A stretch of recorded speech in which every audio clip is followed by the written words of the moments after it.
Well, hello, friends. Mark Holmes here, and as always, I want to thank you all for watching, commenting, subscribing, and being part of the Joe Boo Sports Report. Without you guys, this literally does not work. Welcome to Broke Ass Media.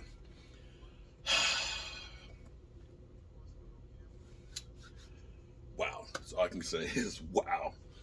Um, Broke Ass Media is Mark Holmes, and of course, I got Michael Anthony who helps me out a lot.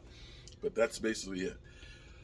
Um, I just finished doing a couple of the Hall of Fame Zoom in calls.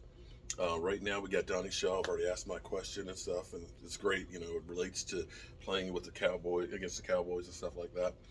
Um, Steve Hutchin, I got question in for him. Great guy, offensive guard. The guards don't get any love. Tackles, the right tackle, excuse me, left tackle gets all the money. The centers, of course, get all the blame, and then of course the guards, they're just kind of there. So we had Jimmy Johnson. I got the second question. I had everything set up, looking good, changed the set so it looks great and all that. The only thing is I forgot to push record so that way I could get the feed and bring it out to you right now.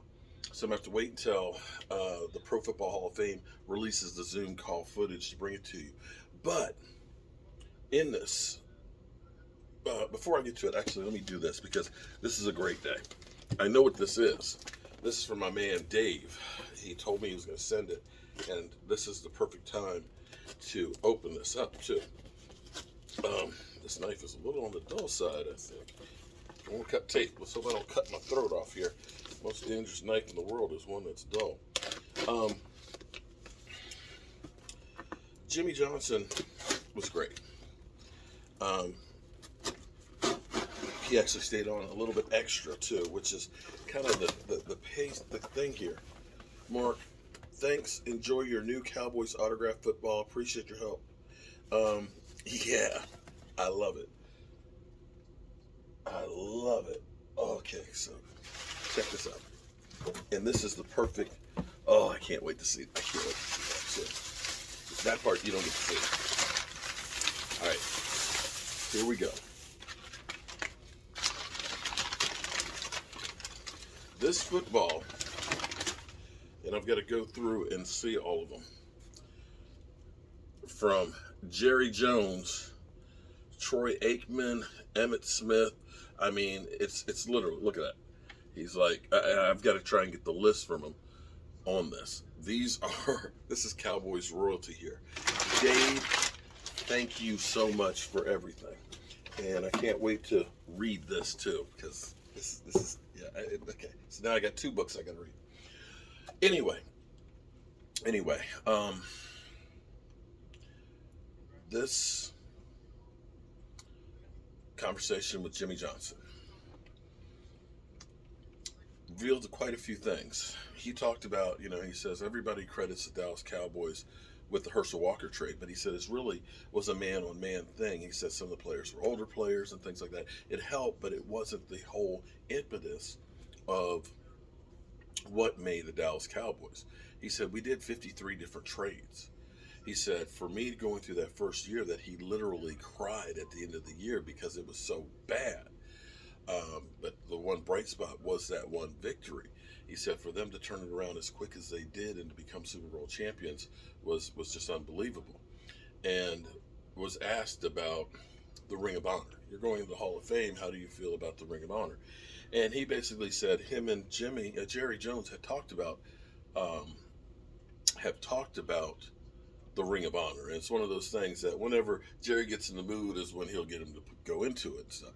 But it wasn't something that Jimmy wanted to go through and really talk about. The thing that I thought that was really, really cool was if you're old enough to have been around when the Dallas Cowboys, after that 1989 season, they had drafted, of course, Troy Aikman. Troy Aikman wasn't there for that game that they won. Steve Walsh was who everybody thought that Jimmy Johnson wanted because he had him at the U. And that there was always this wedge between Troy Aikman and Jimmy Johnson. Jimmy Johnson said the plan all along from the time he signed Steve Walsh was to trade him. And what he was trying to do was basically pump up his value as high as possible. He said, you got to understand, we got a first, a second, and a third round for him. He said it drove a wedge between him and Troy Aikman. And the way they fixed it was they went out and had some beers. And then we bought some tropical fish, and I helped him set up his aquarium. And we eventually buried the hatchet, and of course, the rest is history. And that's kind of an amazing story because if you were on the outside looking at this, you thought for sure that everything was Steve Walsh. I don't want Troy Aikman because you knew Troy Aikman and him. Troy Aikman transferred away from Jimmy Johnson. So we all thought that, it's just that he doesn't like that guy. And so it's not the case. It was a great deception of I'm trying to get the value up for this guy so I can get something for him because I need some more players. I got Troy. Troy will be fine. And to hear that was just like, wow. The question I asked him, which you can see, once I get the feed from the NFL, I'll post the whole thing and we'll do it as a premiere. Second question. The thing that was funny was basically, what did I ask him? Well, I asked, I remember now. I'm sorry. I'm just like, in another world. I asked him the transition of going from the U to the Dallas Cowboys. At that time, I used a term from my dad. Cowboys were broke, busted, and they were disgusting to watch at that point. To go through there and have to do that, dealing with that situation, and taking all of these personalities. I played football with Charles Haley and knowing the character that he was, taking Charles Haley as well as some of the other guys that you had on there and putting them together with those personalities and getting them focused on winning. How'd you do it? And he said something that was very interesting. He said he gave Charles Haley a lot of credit for winning those Super Bowls.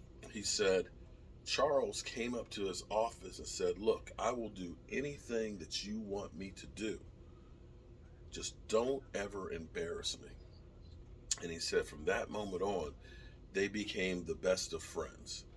And, you can see the personal relationships that Jimmy Johnson had with these guys beyond just the coach and, the players.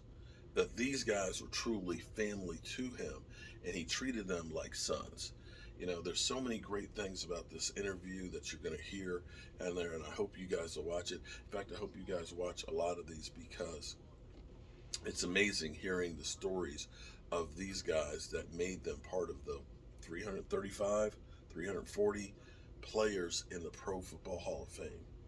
And you take 101 years of NFL football and you break it down to 340 guys. That's truly the cream of the crop. I'll have a lot more later. 30 minutes to Peyton Manning.